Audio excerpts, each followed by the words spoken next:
আমি অসমৰ মানুহক ভোট খুজিছো, পাকিস্তানত ভোট খুজিবলৈ যোৱা নাই। নলবাৰীৰ যজ্ঞভূমিত ফণীভূষণক লৈ মন্ত্ৰী জয়ন্ত অতুল বৰাৰ সভা।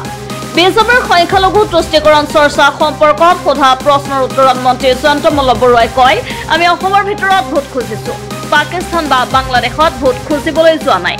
অসমৰ ভিতৰত থকা সকলো লোকৰে ভোট আমাক লাগিবই বুলি মন্তব্য কৰে মন্ত্ৰী জয়ন্ত মল্ল বৰুৱাই।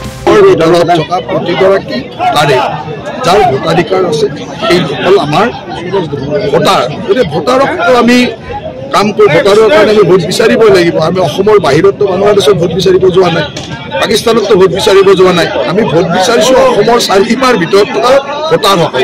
আৰু ভোটাৰসকলক সংখ্যালঘু এইবিলাক কোৱা কথাটো হ'ল বিভিন্ন ব্যৱস্থাৰ মাজেৰে কোৱা হয়।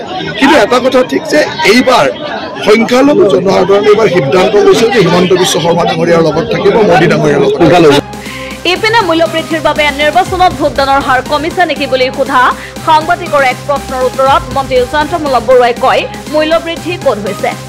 আপোনালোকেহে মূল্যবৃদ্ধি দেখিছে, আমাৰ মতে মূল্যবৃদ্ধি কমিছেহে।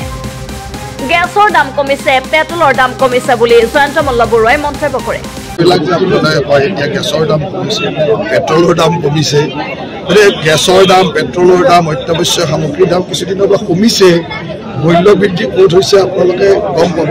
কিন্তু মই যিমান দূৰ জানো গেছৰো দাম কমিছে, পেট্ৰলৰ দাম কমিছে আৰু বহু বস্তুৰ দাম কমিছে। নলবাৰীত বৰপেটা লোকসভা সমষ্টিৰ অগপ প্ৰাৰ্থী ফণীভূষণ চৌধুৰীক লগত লৈ আজি এক বাইক ৰেলী উলিয়াই বিজেপি নেতা কৰ্মীসকলে। অগপৰ সভাপতি অতুল বৰাৰ সৈতে মন্ত্ৰী জয়ন্ত মল্ল বৰুৱাইও এই বাইক ৰেলীত অংশগ্ৰহণ কৰে। সংখ্যালঘু ৰাইজে এইবাৰ বিজেপিৰ ফালে ঢাল খাইছে। হিমন্ত বিশ্ব শৰ্মাৰ উন্নয়নমূলক কামত ধৰ্মীয় সংখ্যালঘু লোকসকল আকৃষ্ট হৈছে। নলবাৰীত এই মন্তব্য কৰি মন্ত্ৰী জয়ন্ত মল্ল বৰুৱাই কয় যে এইবাৰ বৰপেটাত বিৰোধীবিহীন নিৰ্বাচন হৈছে।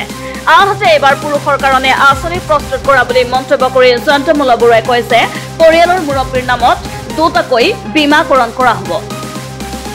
এই নিৰ্বাচনী সভাতে নলবাৰী সমষ্টিৰ পৰা 1,30,000 ভোট ফণীভূষণ চৌধুৰীক প্ৰদান কৰিব লাগিব বুলিও জয়ন্ত মল্ল বৰুৱাই ভোটাৰ ৰাইজক আহ্বান জনায়। একেদৰে ধুবুৰীত শুকুৰালীয়ে জয়ী হ'ব বুলি কৈ ৰকিবুল হুছেইনক কটাক্ষ কৰে মন্ত্ৰী জয়ন্ত মল্ল বৰুৱাই। এইবাৰ সংখ্যালঘু জনসাধাৰণে এইবাৰ সিদ্ধান্ত লৈছে যে হিমন্ত বিশ্ব শৰ্মা ডাঙৰীয়াৰ লগত থাকিব, মোদী ডাঙৰীয়াৰ লগত থাকিব। এইকাৰণে সিদ্ধান্ত লৈছে যে সংখ্যালঘু ইমান বছৰে যিসকলে ভোট বেংক বুলি ব্যৱহাৰ কৰিছিল তেওঁলোকে কোনোদিনে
আনহাতে এই নিৰ্বাচনী সভাত অংশ লৈ অসম গণ পৰিষদৰ সভাপতি অতুল বৰাই CPIM আৰু কংগ্ৰেছক সমালোচনা কৰে।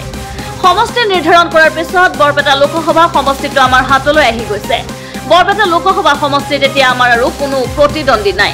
গতিকে জয়ন্তমল্ল বৰুৱাই 1,30,000 ভোট দিলে ফণীভূষণ চৌধুৰী আৰু চিন্তা নাই। নলবাৰীৰ যজ্ঞভূমিত আজি এক নিৰ্বাচনী সভাত অংশগ্ৰহণ কৰি এই মন্তব্য কৰে অগপ সভাপতি অতুল বৰাই। দৰ্শকৰ সেৰেঙা উপস্থিতিৰ পিছতো অগপ সভাপতি তথা মন্ত্ৰী অতুল বৰাই কলে বিশ্বৰ জনপ্ৰিয় নেতা নৰেন্দ্ৰ মোদীয়ে ইয়ালৈ আহিছে যেতিয়া ইয়াৰ ৰাইজক আৰু নতুনকৈ কোৱাৰ প্ৰয়োজন নাই। সেয়েহে অগপ মিত্ৰজোঁটৰ প্ৰাৰ্থী ফণীভূষণ চৌধুৰীয়ে বৃহৎ ভোটৰ ব্যৱধানত জয়ী হ'ব বুলি তেওঁ মন্তব্য কৰে।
News desk report Assam voice.